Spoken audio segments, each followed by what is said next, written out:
We'll be talking about transitions. These questions are worth 77 points, so they're one of the most important ones in the reading section based off the amount of points they're worth.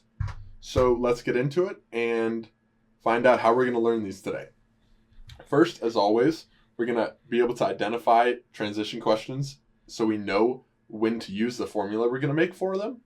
Second, we're going to build the formula to solve the transition questions. And third, we'll apply the formula and we'll solve a practice question. Let's get into it by first identifying them. Once again, these are also near the end of the reading module. We're going to find which choice completes the text with the most logical and precise word or phrase every time in these at the end of the passage.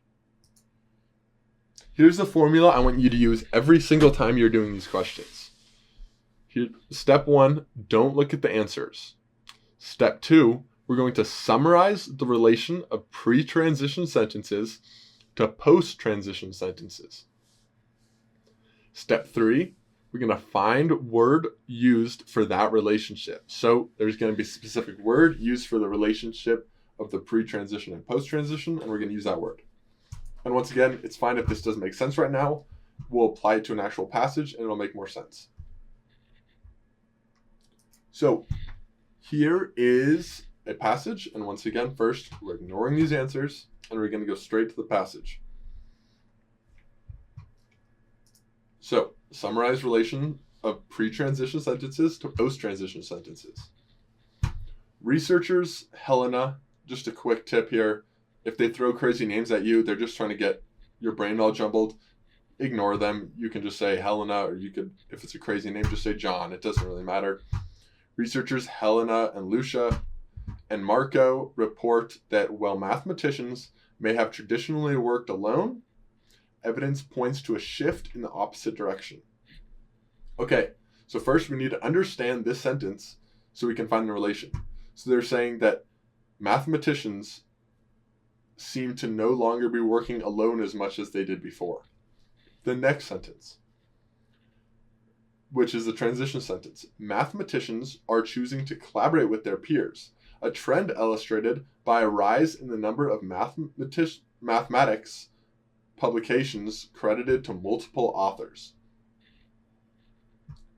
Okay, so this one is quite easy. We're going to look at this and understand the relationship of these two sentences. So the second sentence here is saying mathematicians are collaborating with their peers more, which is why there's an increase of them not working alone.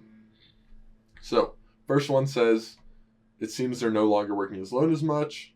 Second one is saying they're choosing to work with peers more. Okay, so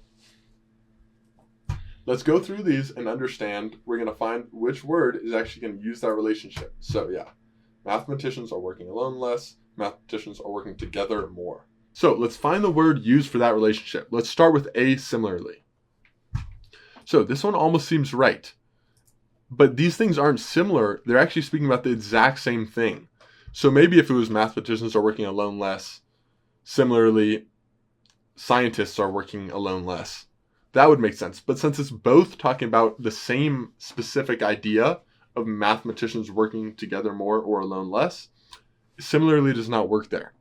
So for this reason, doesn't really make sense either, as it says like the claim of this sentence is the reasoning of the claim of this sentence. But this is just an elaboration on this sentence. It is describing this trend, not giving a reason. So think about, for this reason, you'd maybe be, John is tired. For this reason, he has gone to bed early tonight. But that's not what's happening here. This is just elaborating on the point that they're working alone less and giving a more specific example with this part, a trend illustrated.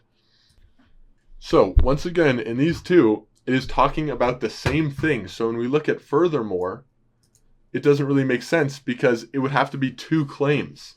And this is just elaborating on this claim. It's not providing a new claim. It would be furthermore if it was mathematicians are working alone less. Furthermore, their offices are being combined into group offices so they can collaborate more. that would actually be providing a new claim, but this is not doing that. So once again, once we understand the sentence is describing a shift from them working alone less and now they're working together more, we're talking about something. So what is happening about them working together more? Is it happening more often? Is it happening less often? It's happening more often. It's increasing the amount it's happening. So in this case, increasingly is going to be the word that fits in that situation.